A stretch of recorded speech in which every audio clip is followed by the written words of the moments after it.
បងបាយពេលថ្ងៃ1ម៉ោងហ្នឹងក៏បានមកដល់សាគូជីជីដែរហើយនៅក្នុងនេះគឺមានជំរើសច្រើនយើងរើសចាប់ដាក់ថ្លឹងគីឡូទៅយើងចង់បែរណៃចាប់នឹងទៅហើយ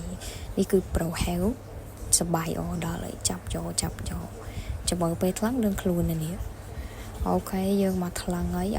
សំខាន់ទីកន្លែងគាត់កន្លែងអង្គុយស្អាតលាកទឹកជ្រលក់ដោយចុងភៅគ្មានជំនាញសំខាន់ណាកន្លែងហ្នឹង free បាយយើងដួសមិនលុកទៅហើយឥឡូវនេះមកដល់ហើយបាយ3ចាននៅពីមុខហ្នឹងហេងចូលហេងចូលហេងចូលហេងនេះគឺប្រហែវហែវអីដាក់យកទៅវាអត់តំណងមកហត់ដល់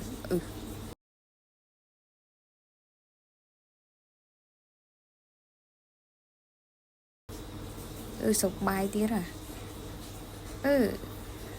មានតែគេចាប់ចឹងហើយនៅចិត្តប្រហែវហ្នឹងគឺប្រហៀឥឡូវនេះគឺបានមកដល់ទីបញ្ចប់ហើយប្រហែវទៅវិញហើយ